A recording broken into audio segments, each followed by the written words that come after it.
La nouveauté, c'est qu'on a lancé le service DefiLine sur smartphone, à la fois dans le monde Android et dans le monde iOS, donc le monde Apple, qui sont 90% du marché, pour permettre à des personnes sourdes ou malentendantes de contacter leur service client non plus seulement depuis leur domicile, depuis leur bureau, mais de le faire en mobilité, de là où ils sont, éventuellement du domicile d'ailleurs, puisque les usages font qu'on utilise beaucoup de tablettes au domicile aussi, mais de le faire depuis une tablette. Et ça, pour nous, c'est révolutionnaire, c'est une première mondiale en fait. Eh bien simplement donc, sur mon smartphone, je vais télécharger l'application ici et je vais choisir de contacter par exemple Allianz. Je vais choisir un canal de communication, webcam, chat. Je vais renseigner évidemment les champs habituels, hein. On est dans la relation client, donc effectivement il y a un certain nombre de champs à renseigner. Donc je vais mettre mon nom, les informations qui me sont demandées par l'application en fonction des choix. Et puis je vais lancer l'appel, tout simplement. Donc là j'ai une petite attente qui va me dire que effectivement je vais parler à un conseiller. Et ça marche évidemment.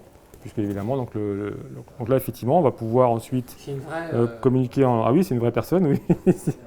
Oui, c'est une vraie personne, bonjour. Donc elle va répondre directement. Et la spécificité aussi, c'est ce qu'on va faire avec ça, c'est qu'on va sortir aussi une solution qu'on appelle interprète dans la poche, qui va permettre avec la même type d'application à un sourd qui se trouve sur un point de vente, un point de contact, de communiquer avec un interprète à distance et traduire l'échange qu'il pourrait y avoir entre vous et moi, par exemple. Aujourd'hui, moi je suis sourd, vous êtes entendant, eh bien je vais appeler un interprète, là il y a du son, et c'est lui qui va communiquer, qui va traduire en fait ce que je vous dis. Interprète dans la poche. Ah oui, complètement, parce qu'aujourd'hui, ces clients, ces utilisateurs finaux, ils sont déjà utilisateurs de solutions de communication à distance depuis les smartphones. Ils utilisent Skype, ils utilisent Tango, Ovo, FaceTime, ils font tout ça. Et donc le fait de leur dire maintenant, voilà, en tant que consommateur, vous allez pouvoir le faire aussi pour adresser l'entreprise avec laquelle vous travaillez, les administrations aussi, pourquoi pas demain, pour eux c'est tellement naturel que en fait eux ils étaient déjà en avance par rapport à ce type d'usage. Donc en fait c'est l'usage qui rattrape leurs habitudes à eux. Donc c'est plutôt naturel pour eux. L'appétence a été déjà créée avant, on n'a fait que coller aux besoins. Il y a beaucoup de bénéfices, hein. C'est d'abord une expérience client qui soit complète, puisqu'on a en France 4 millions de personnes qui sont touchées par la surdité ou la malentendance. Ces clients, ils doivent être traités de la même manière, avec la même qualité de service que les autres clients. Donc on va faire en sorte qu'ils ne soient pas laissés de côté. Et puis pour être plus pragmatique aussi, voire un peu cynique pour certains, mais c'est aussi un effet d'image qualitative, un effet d'image, hein, clairement, de dire voilà, nous on est une entreprise vertueuse. C'est jamais le premier ressort, mais c'est un effet de bord qui est intéressant. Nous on est une entreprise vertueuse, donc on s'adresse à tous nos clients, on laisse personne de côté.